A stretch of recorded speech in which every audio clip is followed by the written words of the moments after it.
Trained by day, Kyle Wigginton podcast by night, all day. As Cartman defines hippie, I don't think I would be a hippie. You get? No, I don't think I'm not a Cartman hippie. I'm more of a. I've been less of a hippie having to build a company. I'm not going to lie about that. But how do you like that aspect of it? The aspect of being on the business side of cannabis. Yeah, just growing a company. It sucks, doesn't it? Oh, like, it's exciting, but like it's also stressful, right? It's very stressful. And I mean, look, state regulators don't make it any easier. That's the thing in this space. Yeah, like it's hard to plan anything because the laws are changing like every year. Sometimes there's emergency regulations and we have to pivot. So you got to be ready to pivot. We are. And my whole life's been pivoting. I moved a lot as well. So you're kind of going to whichever states are like the most friendly towards what we're doing, and that's part of just being in this game right now. And the Louisiana market was almost shut down a year ago. We were making 8 ounce, 3 milligram cans. Initially that was going to be like our brand. And then Louisiana required 12 ounces. We're like, okay, we'll do that. That's fine. So this is an adaptation to just, some, interesting developments that happen in Baton Rouge. Really. Oh. Yeah. So I want to actually dive into that a little bit. And by the way, this is Bennett with St.Rains THC. They have a great product here. We're going to chat about it today. So what is the legislation like? It's ratio by ounces, right? Or something like that. How does it go? So the new law is you can't exceed 5 milligrams of total THC per serving, and they limit, you can only have 1 serving per can, which I'm all about that. I mean, some states, some brands have multiple servings per can, but I just think that's confusing for the consumer that expects, 1 can to be 1 serving. You have to be over at least 12 ounces, which is an unusual thing, but I think I understand why that happened. Hopefully, in time we can allow, I think, as low as 7.5 ounces just for some product innovation. A lot of people, for us, I mean, we could have a 12 ounce 3 milligram drink, but I'd have to change the formulation, which requires more money. So these are the same formulation. At 12 ounce, it equates to 5 milligrams. At 8 ounce, it's effectively 3 milligrams. There's all sorts of other changes to the law that happen, which have been causing these product registration confusions and in-state processors, out-of-state companies, all that, which I'm happy to get into if you want and if you're. I would love it. Yeah, I've been trying to get Crescent 9 or Louis on here to chat about it, but they're hard to lock down. Yeah, for sure. I mean, basically. Well, let me turn my phone off. So what I did, I need to put mine on mute too. Look, unprofessional as fuck, dude. I'm getting the 1111 text. Bro, so I screenshot them. Okay. It's a weird thing that I do. Before we get into all the, actually I'll talk about it off camera. We'll talk about it off camera. Yeah. So we'll stay in the cannabis space right now. Okay. But so whenever we first started selling the cannabis, Crescent 9 was the very first one to come to us because the owner of that actually comes to the bar. Mm-hmm. So he brings me some one night. And he's telling me he has like 10 milligrams and 50 milligrams. I don't know anything about weed. I didn't even drink it then. I was just like, okay, yeah, I don't really do weed. And then I started drinking it and my entire life shifted, dude. Yeah. From drinking alcohol to that stuff. Yeah. I don't have hangovers anymore. I feel healthier. It's been great for me, but I do think that there is concern with the 50 milligram cans. That's insane to me. Yeah. I can, 5 milligrams is my personal limit, and I've been in cannabis for 10 years. And so, look, I know there's a market for 50 milligrams and, I know for some people they have, higher tolerance and that works for them. But I do think the majority of folks are between, frankly, even 2 milligrams to 10. I think there's a sweet spot in there. I get companies, if you're allowed to do 50 milligrams and there's a market for it, I understand why you do it and you make it. I also know that legislators were thrown off by those are the kinds of things that are held up when there's a press conference and they're like, look at what our children are having access to. Of course they're not, because it's 21 plus and all that, but it's fodder for the fear kind of mongering. But it's part of the evolution of a new market. Like a lot of times states start off as they have to be less than 0.3% THC. And then, 50 milligrams is well within that threshold. And then the state says, okay, we can't do that. We got to go down to 20. And then they might go down to 10, then 5. There's just like, hang on, you're seeing a lot of confusing stuff. Yeah, sorry. I'm so used to, let me. So the state says that you can only do 0.3. Well, I'm generalizing so let's zoom back to the 2018 Farm Bill, which legalized hemp federally. Okay. So basically I can even zoom out even further. Like all of this, everything we're talking about is cannabis. Marijuana is anything that's above 0.3% THC, basically, and hemp is anything below. And so when that happened federally, states kind of copy what the feds do. And so initially their hemp markets were like, okay, anything that's less than 0.3%, you can sell. But, then you started seeing like 100 milligram drinks because technically they were less than 0.3%. So same plant, just less than 3%. Yeah. It's almost more like political definitions, hemp and marijuana, but it's all cannabis plant. Right. Okay. Yeah. Hemp is just less potent. And frankly, like throughout most of human history with cannabis, humans have been consuming cannabis for 10,000 years.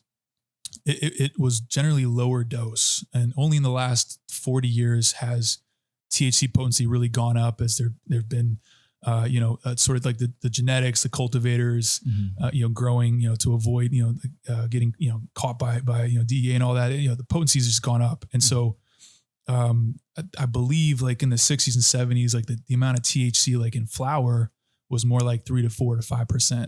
Now it's pretty common to see 25% THC. So it's really, to sort of bring this back into what we're doing, we're a lower dose product. We're, 3 milligrams or 5 milligrams. And I like to think that we're kind of bringing cannabis back to the broader population by being low dose again. And high dose marijuana and that culture, it kind of became a niche kind of subculture of like, like the OG alien Kush bros. Bragging. Right. That's yeah. And also that. And, for most people, they're not into that. And, I would say, I don't think most people want to have like, the regularity of like too much of a head high from like really high potency products. So, we're kind of going back to the way cannabis used to be too, although doing it in a new format through Beverage, which is newly enabled by, technology that allows you to emulsify oil within liquids, things like that. And, Yeah, I want to dive into that too, Sure. the science behind it. But yeah, I think what you guys are doing is awesome because this is giving an alternative to those who don't want to be completely sober, but at the same time, they don't want to drink alcohol. It's like me. Yeah. I get hangovers so bad with alcohol. And now this right here, in my opinion, the dosage that you guys have it at is like a beer. Yeah, so I think it's the perfect dosage. And the only ones that really complain about it that I hear at the bar here are people that smoke every single day. Yeah, in our experience so far, launching in New Orleans last 3 months, like when we're doing some samplings, and if we find out that somebody's, or like we'll ask, hey, do you smoke? They'll be like, yeah, and I don't like these THC seltzers. We're like, hey, I think you'll like ours because we're not like the others. We use more of the plant. We use more of we've got the terpenes, the essential oils that people who smoke really enjoy. So yeah, what's the difference in your product and the current products that are on the market? Well, the current products are, I would say generally and almost always THC infused seltzers and sodas. And so we refer to ourselves as a cannabis beverage because we use a lot more of the cannabis plant. So we're not only using what I call a full spectrum of cannabinoids that are naturally present within the hemp plant. It's not just THC, it's not just CBD, it's also a bunch of minor cannabinoids. But we also use a full spectrum of terpenes and essential oils that are also in the plant. And, having been in cannabis for 10 years, early on, it was clear that to create the kind of wholesome body experience you get from cannabis, you really need both of those elements in a product. And so, we're coming at creating a beverage from the cannabis space, and a lot of folks who are making cannabis beverages are coming from the beverage space. So it's a little bit of a different worldview, which has led to these different products. I'm grateful for all the THC seltzers and sodas out there. We're collaborative on making sure that the market can survive and keep growing, and we work together. But I do consider what we're doing to be a cannabis beverage, and not like we're not just like infusing THC. I will say that because I just drank the sample size the other day, and when I drank the sample size, I felt it. Yeah. Where normally I'm drinking Louis or Crescent Nines, and it takes me a couple of them to get there. But even the 3 milligram sample size, dude, I was like, holy crap. Yeah. I was hanging on talking to your mom. Yeah. Shout out to Pam the Great. Yeah, cool she's mom. awesome. She's great. Great lady. If you're going to be in family business, you got to have somebody who's a real hustler like her. And she's incredible. Yeah, she is really good. Yeah. But yeah, so whenever you guys are deriving the hemp or the THC from the plant, is it a different method than they're using or something? Or like, how do you break down I think everyone pretty much uses distillate for the cannabinoids. And so again, I'm always sensitive about nerding out too hard here, but well, this is what I like to do.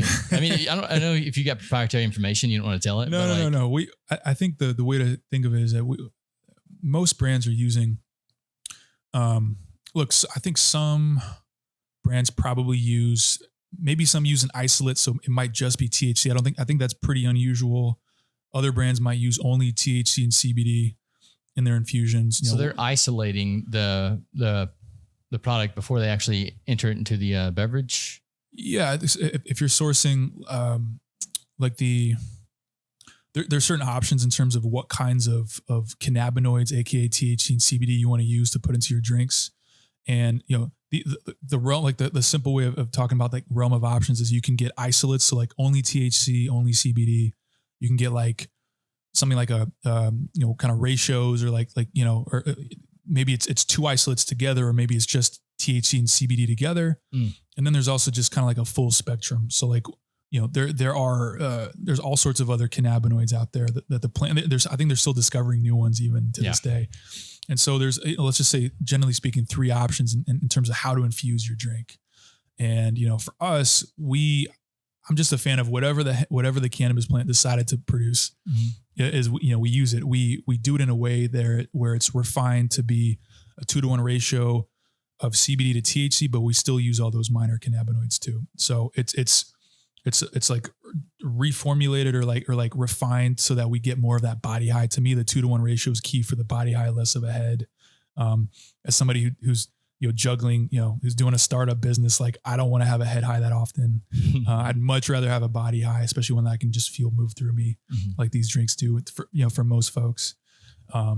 So yeah, there's a lot of optionality on the cannabinoid front. But what we're doing in addition to that is we're also working with these terpenes, these aromatics, these essential oils from cannabis, it's harder to work with because they're very powerful. Like they're very potent in the sense of like you think of like essential oils you might rub on your hands or like your neck or something. Like you don't need a lot of that for it to go a long way. So we're balancing those with fruit juices and purees, obviously sparkling water, other flavorings, and then the cannabinoid concentrate. So that's why I think there's fewer folks doing what we do, because it's just, there's more ingredients to work with and there's more of a craft. You got to harmonize all these things together. And there's different terpene mixes. There's different terpene profiles, different prevalences of this terpene over another. And so the craft is just making it all work together. And it's kind of why we came out with pear. Like I have people saying, why you come out with a pear drink? I'm like, well, who does that? I'm like, well, it turns out it tastes really good with cannabis. And that's why we did it. It's that simple. It's not because I don't have access to like some proprietary data, which suggested pear is like going to be the next trending flavor. It wasn't that. It was just like, it happens to taste good. And, we go one strain at a time, one flavor at a time. We make sure we nail the first one, then we launch the second one, then, third, fourth, fifth, et cetera. So I'm sure I went roundabout to answer your question. No, I mean, I think what you're making is great. The pear flavor, I was a little thrown off in the beginning, but actually after I tried it, it was great. Yeah. Yeah. So I mean, it's just kind of, when it comes to pears, I never really think about eating them or anything, but it works well with the cannabis. So basically you're taking the flavor profile of the cannabis plant and adding that back to the drink too. Yeah. And I would even say the flavor profile is, plural, because there's so many. The cannabinoid distillate is pretty standard in terms of a flavor, but the terpenes are they can vary significantly. There can be, kind of like fruity terpene mixes, pine, citrus, gas, all sorts of different, aromatic. It's not just the flavor, it's also the experience too. The terpenes are as much part of the high as the THC and CBD. Actually, there was in my early days in Denver in the marijuana industry, I was in a class, I think called the Trichome Institute. And I was getting my kind of like 101 on cannabis. And the guy, Max Montrose, who's the teacher, said, you can think of THC and the terpenes as like the THC and the cannabinoids are the engine, and the terpenes are the direction you go. So it's really important that together, that they're part of an ensemble within a cannabis product. And so that stayed with me to this day. And coming from the cannabis industry, I was like, we got to figure out a way to make sure we can also incorporate the other parts of the plant that are usually discarded within the beverage world and be like, let's figure out a way to make them work. So what is a terpene? A terpene is like when you walk in the woods and you breathe in and you just get that like the fresh, ensemble of just like, fresh plant smells, right? Those are terpenes. Hops, like IPAs are full of hops, which also have terpenes. Terpenes are basically the aromatic essences created by plants. Okay. So it's the flavor profile of the plant. Yeah. Basically. Interesting. Mm-hmm. And so how would that be the driver of the, what I will say, so I've been, when I formulate, sometimes I'll only work with the terpenes. So I'll buy some fruit juices from the grocery store. I'll buy some sparkly water. Shout out to Liquid Death. I've become a fan recently. And then I'll sometimes only start with the terpenes. And I swear, like I've felt, quote unquote high from just the terpenes alone. Interesting. It takes more than what it takes more than what I'd normally put into a single serving with a drink that also has, THC, but nonetheless, it's a significant part of the quote unquote high that we feel. So it's you're about to send me down a rabbit hole. It's an exciting rabbit hole. As soon as we get off here, I'm going to get on ChatGPT and be like, what part of the brain does a terpene hit? Yeah. That's beyond my knowledge space, but yeah, please, let's keep the conversation going. Cause it's a very exciting rabbit hole, even in terms of just like formulation. I'm so excited to access more different types of terpenes and terpene mixes, and just, there's a whole world. There's basically an entire world out there of potential. And I don't use that term in just a general way. Like cannabis grows all over the world, mm-hmm. From like, Siberia to the tropics, basically, right. It's, and also just in every continent. And so there's all sorts of, not just genetic terpene varieties. Potentials. Oh yeah, exactly. And then, different terpene expressions depending on the geography, on the environmental conditions, on the genetics, of course. So there's, and then there's obviously a whole world of fruit juices, and we have a pretty clear platform with what we're doing. It's combining fruit juices with terpenes and cannabinoids. And so it's like, I can't wait to like, one day I'll just be specialized on that aspect, not having to do, every other part of the company right now, which is keeping me from nerding out in the lab with flavor profiles. But no, I think you're crushing it right now, dude, with these flavor combos. I haven't tried this one yet, but it's so Ojai this one Kush is grape. Yeah. Ojai Kush. So Ojai Kush. Oh no, you're good. It's I like using kind of, I got a little bored, I'm not gonna lie, with like standardized flavors. You walk in a grocery store, everything's like, either a flavor we know or just like, I don't know. I'm not trying to call anyone out. Just like, lemon, hibiscus, ginger. I got a little bit bored with like the recurring sort of like the standard flavors that were available. So I was like, we're creating new flavors by combining terpenes and fruit juices and cannabinoids in the first place. And then to kind of keep a foot in cannabis culture, I wanted our flavors to be strain inspired. Mm. So even though they're a little bit like, how do you even say that? I'm like, okay, I'm taking that leap of faith or that little bit of a risk, because I think it'll just be more interesting. And so Ojai Kush is, it's an ode to a region in California where they grow wines. So it's a wine growing region. So like the Ojai makes sense with the grapes in terms of, wines, and it's also a very spiritual place with, I imagine, I haven't been there yet. I want to, but there's it ties back to India and sort of Indian spirituality. And I think there's room for cannabis there. And then also of a just interesting coincidence. I didn't know this until after we developed this, but, in Native American language, Ojai in that part of California means the moon. And I just can't help but think like these little white grapes kind of look like moons. Mm. And so there's definitely, there's enough coincidences. I was like, let's just roll with this. It's making sense. It's making, some kind of a greater sense than I'm even maybe privy to. So I think when we start doing more marketing, we'll tie the moons to the grapes, to the cannabis and all that. So you can definitely tell you're into psychedelics.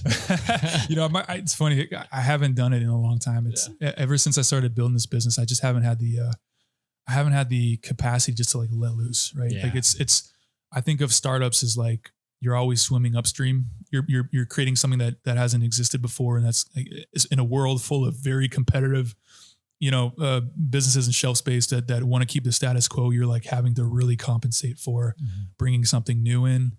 I was also thinking of a metaphor of like, I feel like early on in a startup, it's like you're conducting the train while laying the tracks, while clearing the brush to lay the tracks. And so it's like it just hasn't felt like a good time yet to dive back into it. But I used to be, I was ritualistically, I mean, like every spring I do like a mushroom trip. Sometimes if I needed a reset, I do a little microdose.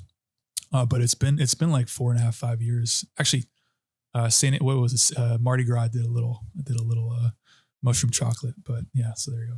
Yeah, I'm the same way. Running this business right here, it takes a lot of time. So whenever it comes to actually doing those anymore, I have to set time aside. Mm-hmm. I'm like, okay, I'm taking 2 days off. No one talk to me for 2 days. My phone's going to be off. Good. But yeah, man, they totally changed my life. Psychedelics did. But I find that you don't find people that really think deep into all the aspects of something until they've expanded their mind with psychedelics. So like when you're talking about the grapes and how it's all connected with the Ojai Kush and stuff, like that's just something that I don't see from just a normie. Yeah. Yeah. No, I think, I agree. And I've had the privilege of also like, I grew up internationally. So I was exposed to just a lot of things that have fueled creativity in my life. And I come from also like, I've been a musician. But I also kind of take after my father who's been like very much a businessman.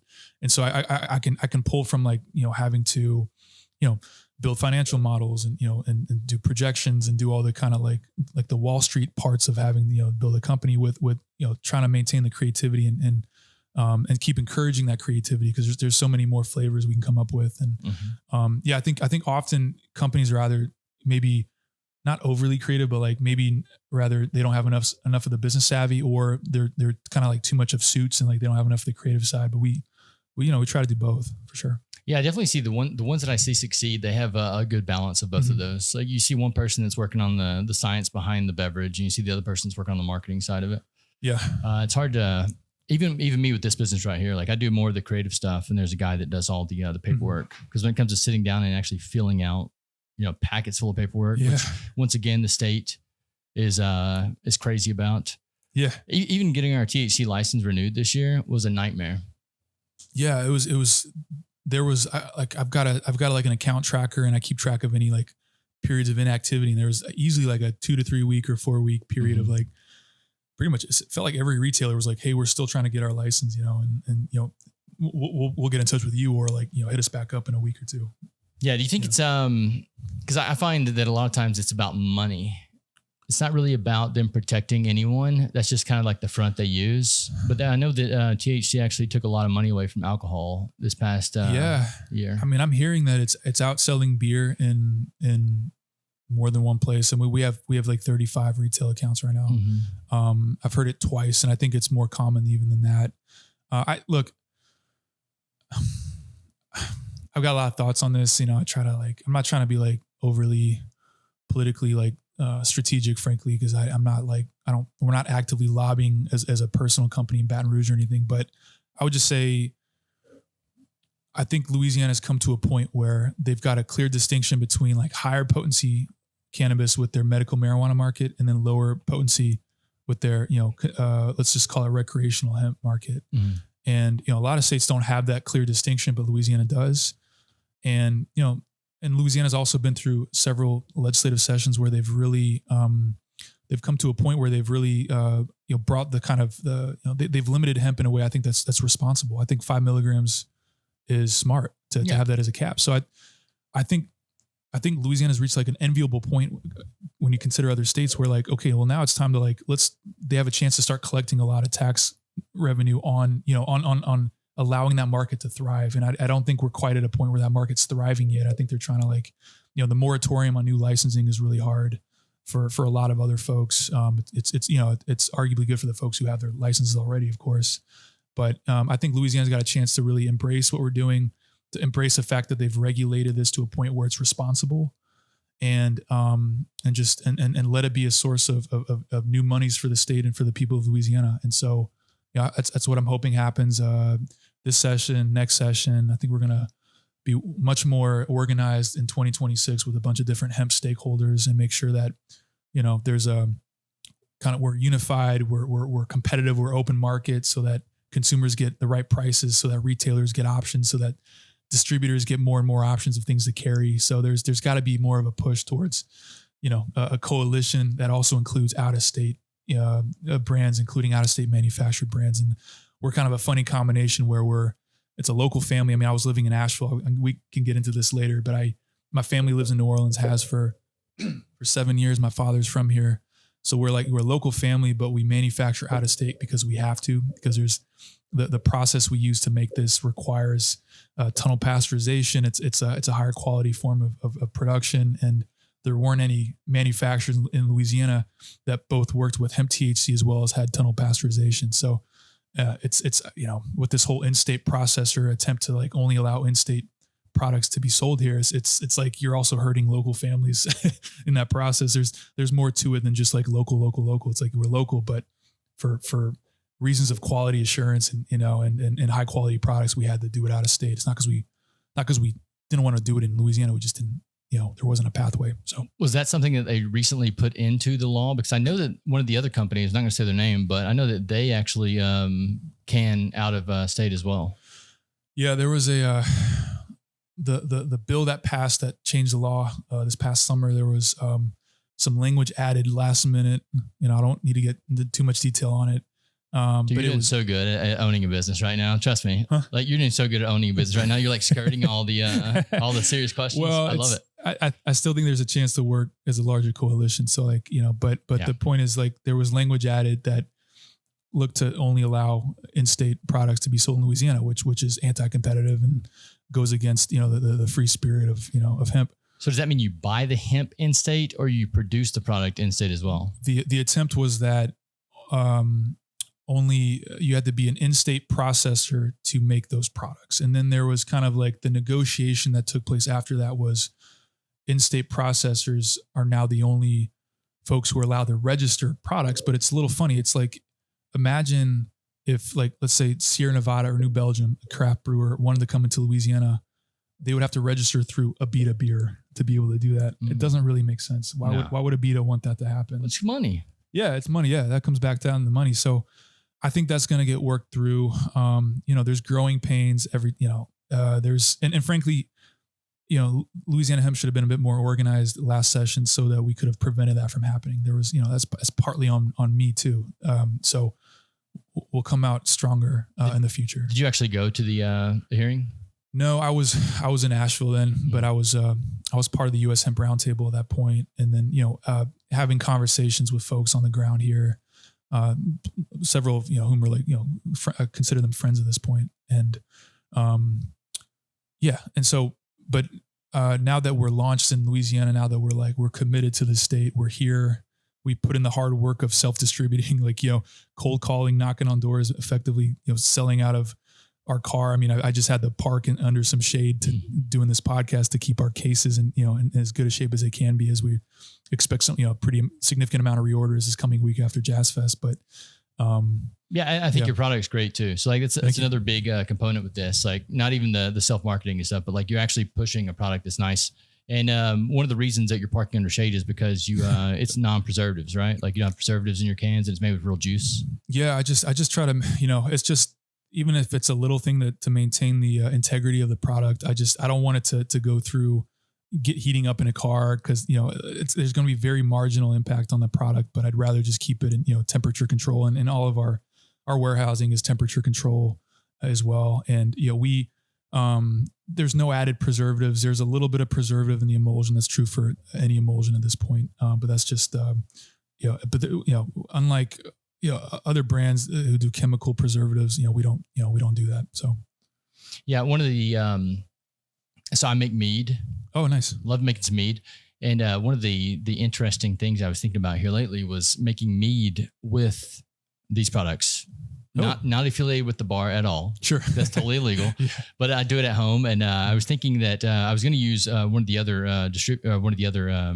processors in town. They actually donated some THC to me, but all the preservatives is probably going to kill the yeast.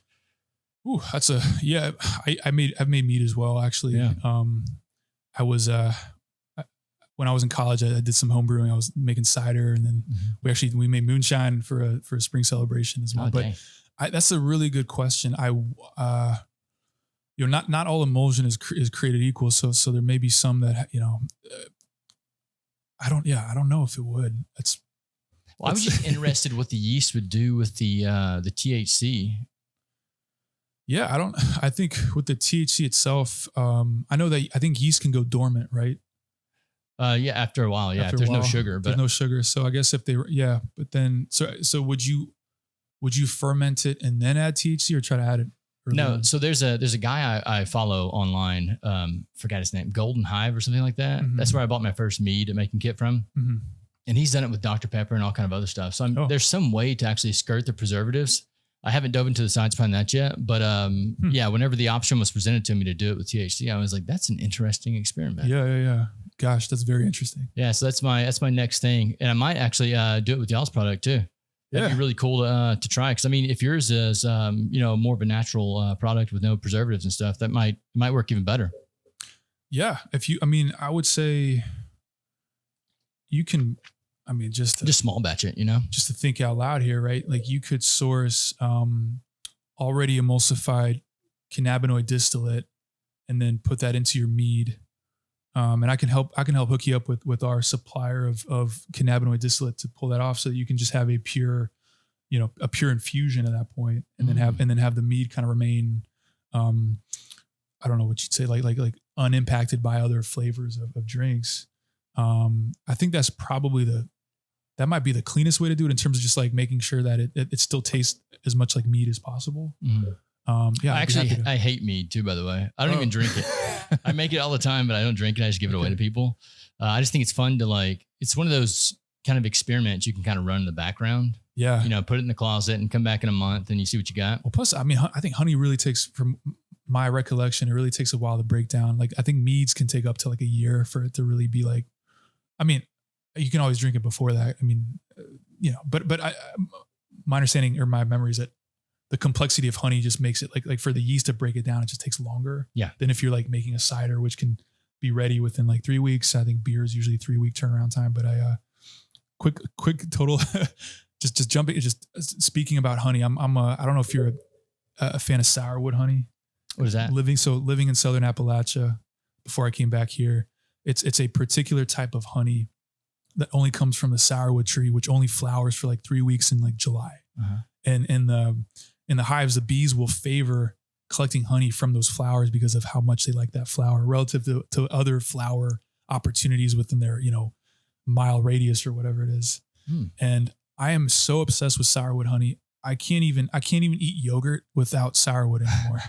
And so I'm wondering, I'm sure some people in Southern Appalachia have tried like sourwood honey mead, but I just can't get enough of it. What's the difference in flavor? Is it that much of a difference? It's that much of a difference. And for whatever it's worth, it was like voted like the best type of honey in the world, for like a couple years or something. It's pretty distinct and it's light, it's sour. There's like notes of caramel and I forget, depending on the batch or depending on like the type, it can be either caramel or something else. I forget what that other one is, but is there a place in town I can get it or do I have to order it? I'll, I'm going back to Asheville in a couple of weeks. When I come back down, I always load up on sourwood so I can, grab me. I'll pay you back for it. Cool. There was another experiment that I was thinking about doing with the psychedelic honey. Ooh, okay. Do a mead with that. Oh, wow. Yeah. I don't know what's going to happen, but do small batches of these things just to see what will actually occur. We'll do a little trade. I'll get you some sourwood honey and give me some of that. And, deal. Yeah. Yeah. I got you, bro. Yeah, man. That's awesome. I love that you're experimenting. And yeah, I don't think too much back to like, my days in college, when I started making my own alcohol and we spent a spring break.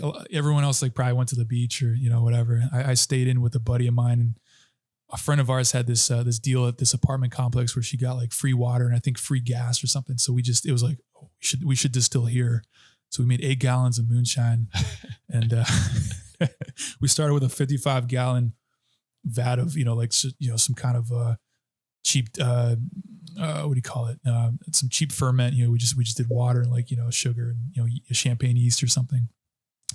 And then, we follow the right way to do moonshine. You got to clear some of that early pull because it's not entirely ethyl alcohol at that point. But, it's, it was fun doing that. And then like, years later when I got into cannabis, was mostly focused on premium vape products and then, business consulting and all that.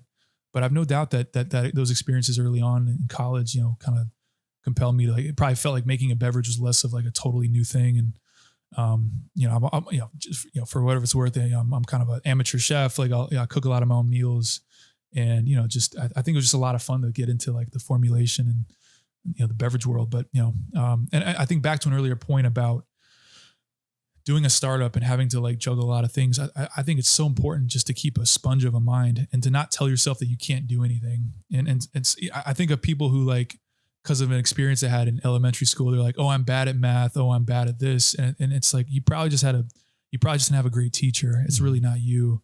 And so, I like to approach anytime there's something new I need to do, whether it's like building a website or, applying for an ATC license or like whatever, like 100 different things that I've never done before.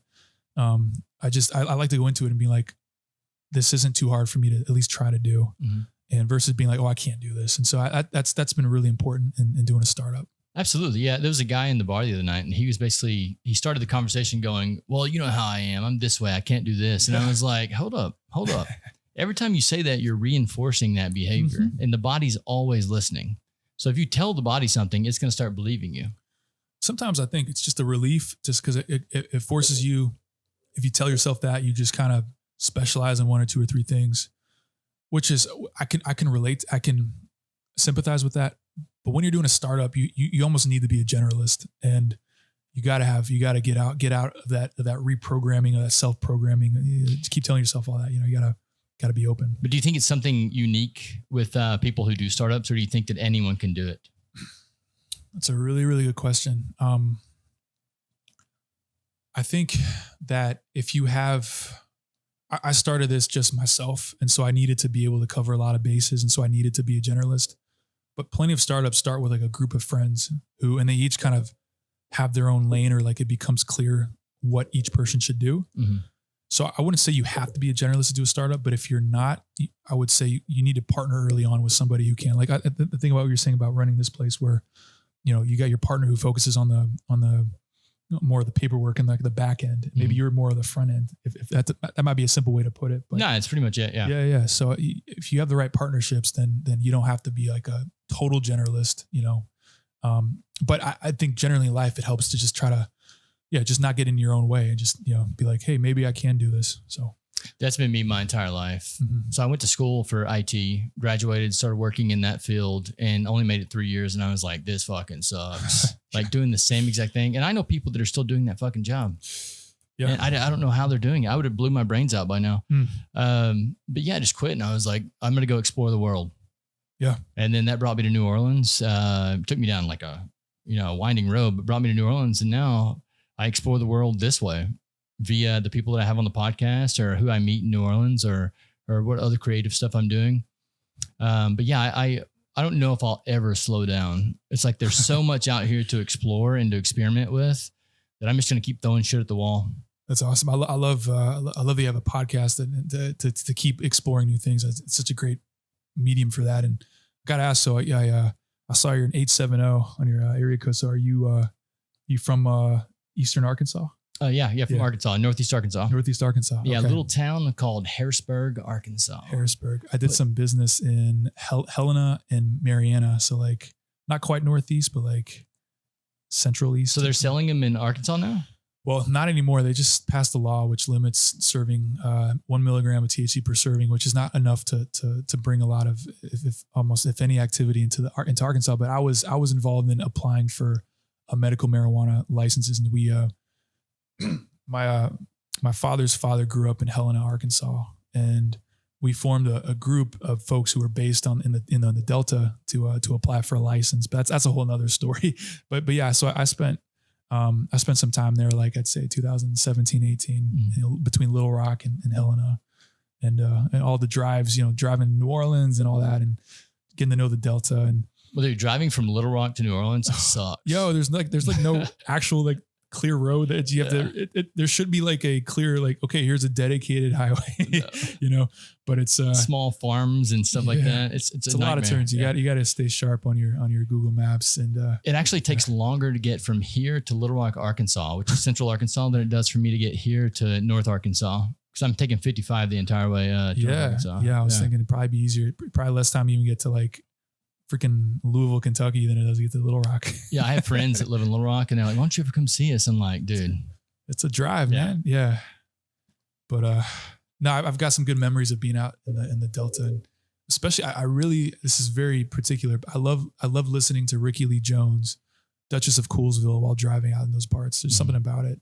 And I know like sometimes people, even some international folks will like go visit the Delta with, you know, the blues history and all that. And it really is its own little part of the world. Oh, it's such a beautiful state. Yeah. Like I miss it sometimes. Every now and then, whenever I feel like I'm getting in my head, I'll just, I'm leaving town for a week. And I'll just go up to Arkansas and just fish. Good. Yeah. It's great. Just get out in the woods again. Good. So you said they limited it to 1 milligram per serving. Yeah. Like that's kind of like, that's just how strong the medical marijuana industry is there. And like, that's a whole nother. It's like, yeah, we'll give you some in a can, but it's not going to be enough to do anything. Yeah. I mean, we were finalists. We were like the runner up on getting licensed in Arkansas. And the types of folks who won those licenses were like the wealthiest people in the state, the most politically connected. And so like that group of people has had a very powerful grip on on what cannabis looks like in Arkansas.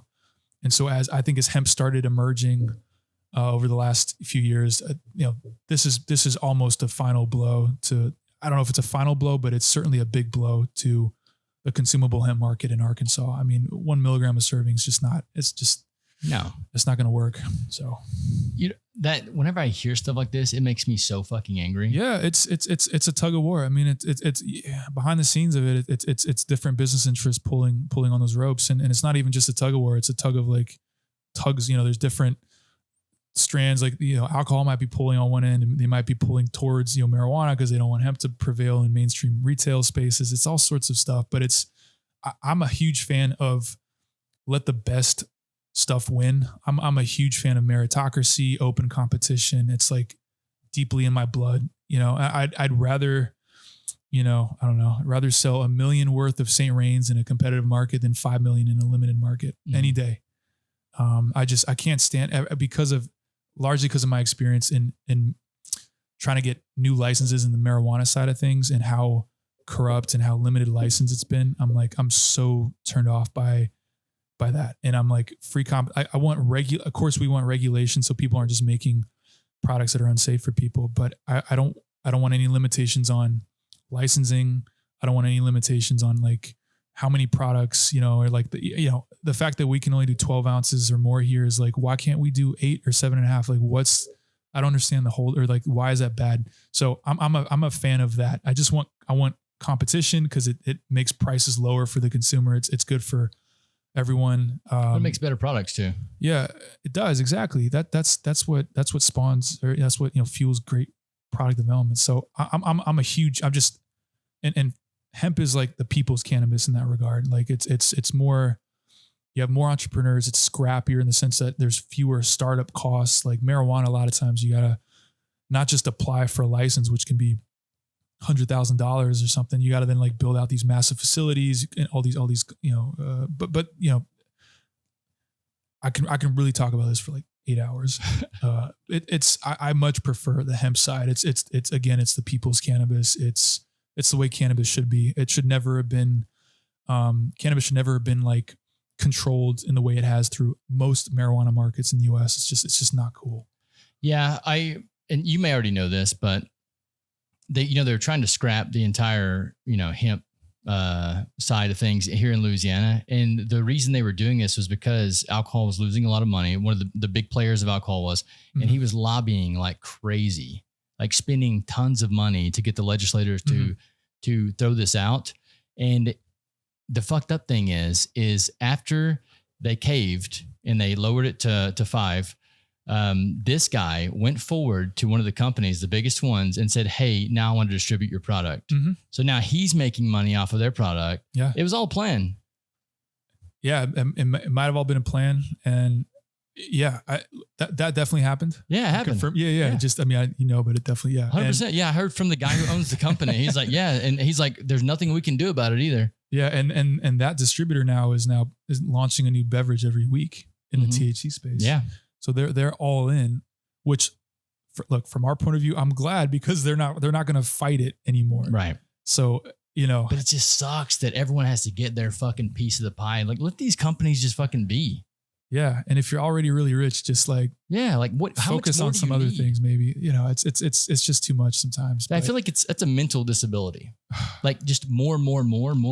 Like it's not one that we categorize as one, but that is like, if you just need more and more. If it's never enough, it's really a problem. And I'm sympathetic, but like in the world where a lot of people don't have nearly enough, then just keep that in mind, Absolutely. Yeah. And then some of the stuff that we do to the people that don't have any, like the Super Bowl, for instance, the homeless situation, $17 million to rehouse 170 people, relocate 170 people. Insane. Yeah. It's just government's corrupt at the highest levels right now. It is. And part of it's because we don't vote enough in local elections. I mean, I'm not trying to say it's everyone's fault or like it's the people's fault, but we need to show up in local elections more. I think if I remember, like presidential election turnouts like 60 to 70%, but local elections are usually less than 10%. It's probably higher in New Orleans because New Orleans at least is, I think, kind of a beacon of like how cities should operate in terms of like social clubs and crews and all that. There's definitely incredible infrastructure for like, or even the potential for organizing more locally. But we gotta, even with a high turnout for presidential elections, there's still corruption at those levels too, because there's a lack of transparency and all that. But I think the best way for the average person to be an activist is like be an activist in how you like, what you buy, where you go to buy those things, and then obviously how you vote. A lot of things that might be out of our control. Between voting, if somebody goes in and they follow an agenda that we don't like, there's only so much we can do, I think, but we can be an activist with so many decisions we make on a daily basis, every purchase, every retailer we look to go to, for example, there's some things that we don't really have many options in, but, budgets are tight these days, maybe more than ever for a lot of people, but I don't want people feeling totally disempowered. Like you can be an activist on a lot of fronts still. Yeah. Why do you think voter turnout is low for local elections? Well, let me zoom out and say, so I grew up in France. And so I grew up in a country that if you like raise like the price of a bus ticket by like 10 cents, there's like street protests, so I saw what a very healthy democracy looks like. And there's it's a longer, I don't know. I think with the French Revolution and just like the amount of blood spilled over getting those rights, maybe that's a bit more in the forefront, or maybe that's kind of like there's more of a legacy, or maybe more of a, I don't know, there's something more. It's a really good question. Because there's been American revolutions too. There Why have are we been, not? yeah. I just think there's more pride. I think with Europe, like every country, like there's, I think, more of a loyalty to each like kind of nation within Europe. And whereas I think Americans are just so overwhelmed with how much they work and just like the having to take care of their families. I think everyone's just like has so little energy to give into political activism. Mm-hmm. I think what we saw during COVID when people were either working at home or laid off, like there was a lot more activity. And I think that, people in higher levels of power were actually pretty concerned about the amount of political activity that took place because of how much more free time people had. So I think, the French have like a lot more vacation, it's more of a socialist, economy government, to where I think people have just not lost that prioritization, the priority of like making sure even with any little change of something that might feel anti-democratic or like unfair, that like you go in the streets and things may have changed since I was a kid.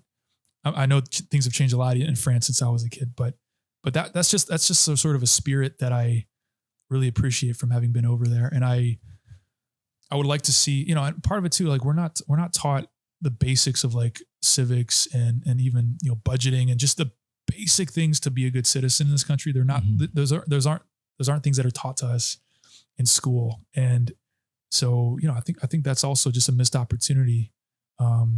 If anything, that's what we all should have learned, and not like, you know, reading novels written by, you know, 6-year-old men who it's just like, why am I reading this when I'm 15 years old? You know? So, I would say it's also part of just the educational system. Yeah. I think you're hitting major points there. One is, with the education system, obviously, there's a lot of stuff that I learned after I got out of school, especially with like Eastern philosophy and stuff, like diving into that stuff. It really changed my perspective on life as well. Another one is, oh my God, where was I going with this? Yeah, lost my train of thought. Very good. Yeah. So that means I was actually coming to a great point, you know? Yeah. Hopefully it comes back. Yeah. Hopefully you remember it. I majored in religious studies in college. I focused on religions of peoples of Southwestern China. And I'm a little embarrassed to say I don't have a lot of memory of what I studied. Oh yeah. But in terms of just like, you know, Eastern belief systems and just getting out of the prevalent worldviews that we grow up with and experiencing ones that are just completely different in a way that's almost unimaginably different initially. And so that's what I was going to say. It's a while back I picked up a book called The Science of Yoga, and I started reading this book. Awesome book, amazing book. But I was talking to my buddy about it while I was meditating and practicing some of the pranayama techniques. And I said, why don't more people do this? And he's like, they don't do it because they don't have time. Yeah. And it's kind of the same thing you were talking about with the voting stuff. Like we're so busy and so struggling, you know, to compensate with this life right here that we don't actually dive into our inner selves and deal with that life. Yeah. And we're also in so much, you know, generally speaking, people are in so much debt, and there's not a lot of wiggle room to reallocate energy towards, you know, or other things. And also, look, we're also not a very healthy society either. Like, you know, I think of health as energy, and, you know, it's important to eat right, eat well. I'm not saying that in terms of giving advice, but, you know, we can dive into that more too. I think you're a pretty conscious, like, you know, me and your mom talked about it a lot. Yeah. She actually is a dietitian, right? Or she's a holistic health coach. Okay. And we got into that. I was very sick in high school. I was with like an undiagnosed, like just a general kind of a autoimmune disease. They thought it was chronic fatigue. I just had no idea what it was, but we had to like, and the sort of the medical establishment wasn't helping to figure out what was going on. So we had to start asking those questions and be like, why, you know, I remember even being in my bathroom and being like, why do I put this shaving cream on my face? Like, why am I doing this? And what's in this stuff? I just, you know, I was forced to start asking why, because I was so sick.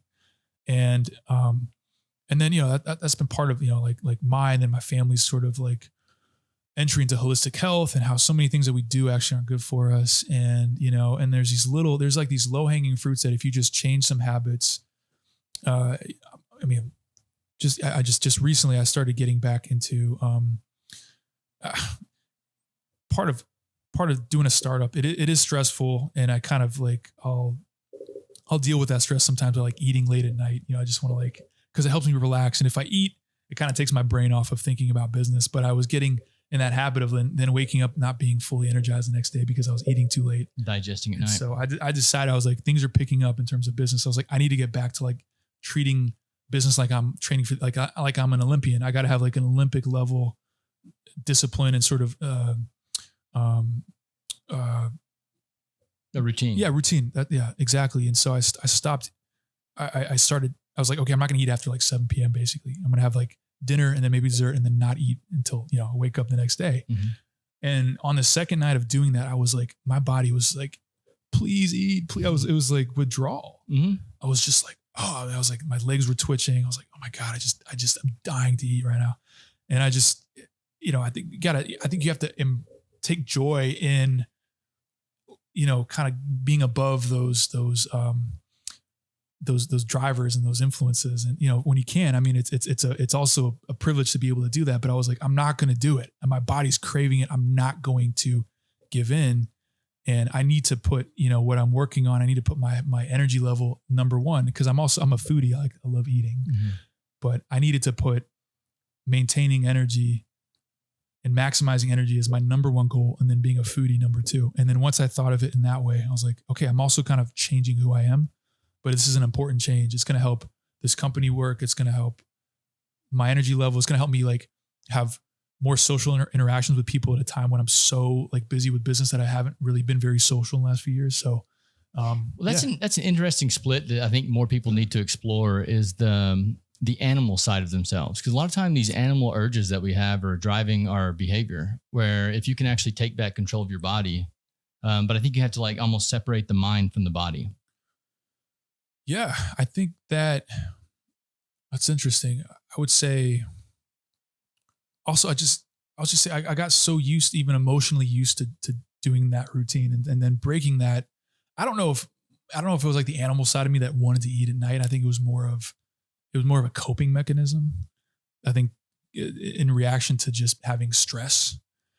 But when you frame it in terms of like the kind of like the animal, I would say I think in a lot of ways you kind of want to listen to the animal in the sense of like, what are you really craving like nutritionally? You know, like it helps you get the right fuel you need for that day or for that human week. flesh. Human flesh. Yeah. That's I keep resisting that urge. But there's an interesting story about what you're talking about right now is the cravings. Mm-hmm. There was a girl that was her boat capsized and she was stranded in the ocean. And she was able to catch fish. In the beginning, she was eating just the meat of the fish. Mm-hmm. And as the time progressed, she started craving the organs. Yeah. Because the body was like, I need what's in these organs. So she was like sensing that there was like nutrients and minerals in there that she needed. Oh yeah. Offal culture. Offal is in like the organs of animals is something that when I compare Europe to America, like, what is it called? Offal is like, I think it's like the broad term for like, the liver, the kidneys and the heart, if you eat other parts of the animal. Yeah. It's pretty prevalent around the world to keep doing that, to keep eating and getting those micronutrients through offal. It's not very prevalent here. Mm-hmm. And maybe in certain circles nutritional circles, it's becoming more prevalent. But like most of the time, when I imagine like the American diet, it's like you're eating the muscle, like the meat. Mm-hmm. You're not getting these micronutrients, and you need those micronutrients. And I think it's part of why we overeat, because we're searching for more micronutrients, but we keep eating things that don't really have many of them, and we therefore overeat carbohydrates and other proteins and processed foods. Yeah. I mean, when I grew my own garden over the summer of 2020 there with COVID, and I mean, I'm a big, we're both big guys, and I eat a lot of food. Like my normal plate size is pretty big, but when I was growing my own food, my plate size was tiny. I didn't need that much like volume. I didn't need that much weight. It was so nutritionally dense. Mm-hmm. Like a salad would be like a bowl size, and I was totally good. I was totally satiated. Yeah. And it's just like, wow, like that opens your eyes like nothing before in the food world for me. Yeah. Some of the, I eat a lot of meat. I'm a meat eater. But whenever I go back home, I don't buy the meat from the stores. I go back home. My dad's an avid hunter. So, I mean, we're getting the deer that he's killing out in the woods that are feeding off that stuff. So, I mean, yeah, it's also nutrient dense meat. Yep. I was reading one time about, this is where cannibalism comes in. So I was reading one time about the ocean, mm-hmm. and the larger you go up the food chain in the ocean, the more minerally and nutrient dense the meat is. Mm-hmm. And I was like, well, what's the top of the food chain on land? Dun, dun, dun. Yeah, that's a very dangerous question. You're gonna have to retitle this "Cannabis and Cannibalism." I talk about it way too much on the podcast. I find it interesting. It's inevitable.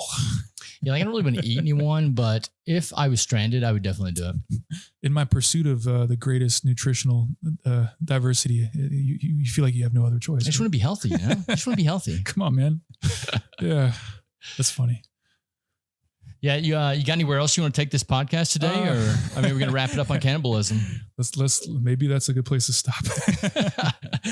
No, I think we've covered a lot, and so if someone wanted to buy your product, could they buy it online or something, or do they have to go into the stores and get it? So we're going to launch e-commerce, so online sales of the 8-ounce 3 milligrams fairly soon. Once I can figure out how to get that set up, and the payment processing with hemp is a little different. Locally, we're I think we'll be here. We're at Ferret Stop on Ferret Street in terms of a package store. We're in more and more places. But locally we're in 12 ounces, 5 milligrams. So it's a little bit of a different high. It's a little more potent. I personally am more of a 3 milligram guy. But yeah, so whatever your preference is, there's options. Yeah. So we'll definitely have it here. So if you want to come grab some, come through, man. Yeah.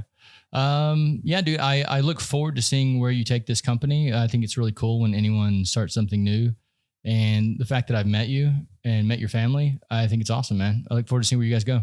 Thank you so much. And yeah, thanks for having me on. And this has been a great conversation.